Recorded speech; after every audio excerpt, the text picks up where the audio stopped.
सध्या पेडणे तालुक्यात व्हडा प्रमाणान ॲक्सिडंट जावपाचो प्रकार घडत आसात। सरकार आपले तरेन आणि वाहतूक खाते आपल्या भाशेन काम करतात, पूण जे सुरवेक मुखेल रस्ते आणि गावागावात वचपी अंतर्गत रस्ते आसात ते रस्ते धोकादायक स्थितीत आसात। रस्त्यांक खड्डे पडलेले असतात, रस्त्याचेर अतिक्रमण जाल्ले असता, गाडयो खंयच्या खंय दवरतात। त्या खातीर अपघाताची अनेक कारणां आसूं येत, पूण काल राती 9:30 उपरांत कासारवणे हांगासर MH04 FF 3447 ही 4 चाकी गाडी चानेलच्यान कासारवाणे वाठारांत येताली आणि दुसरे वाटेन आपल्या दुचाकी वयल्यान सुहास मधुकर नारुलकर हो भुरगो कामायल्यान घरा वतालो तेन्ना 4 चाकी वाहनान जबरदस्त धक्को चुकीच्या मार्गान येवन ताचेर लायलो आणि तो गंभीर रित्या जखमी जावन रस्त्यार पडलो। कांय वेळार ताचो गतप्राण जालो। मागीर मोपा पोलिसांनी घटनास्थळी येवन पंचनामा केला। नागरिकांनी संतापूय व्यक्त केल्लो आसा।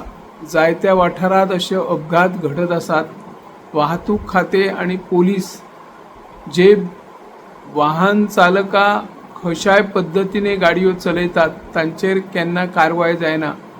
गाडयो रातचे दारू पिवन चलयतात काय आनी कशे चलयतात हाचोय शोध घेवपाक तांकां अजून मेरेन यश आयलें ना।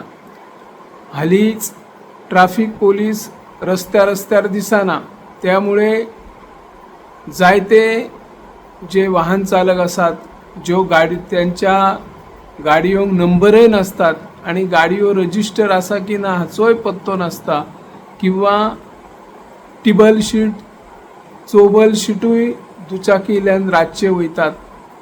अशा काळार ट्रॅफिक पोलिसांनी रातच्या वेळार पेट्रोलिंग करून जे बिना नंबर नासतना गाडयो चलयतात आणि वाहतुकीचे नियम पाळिनात तांचेर कारवाय जावपाची गरज आसा। नारुलकर कुटुंबियांचेर जो आघात जाल्लो आसा तांचेर जे दुख्खाची छाया पसरलेली आसा तांचो भुरगो कोण दितलो? जी 4 चाकी येवन चुकीच्या मार्गान ताका धक्को दिलो, रातच्या वेळार ही घटना घडली, कांय थळाव्यांनी पळयले त्या खातीर ते धांवान गेले, नातर गाडी पळान वयतली आसली। अशी घटना परतून घडची न्हू हे खातीर सरकारान उपाय येवजण करची अशी ह्या माध्यमांतल्यान आमी मागणी करता।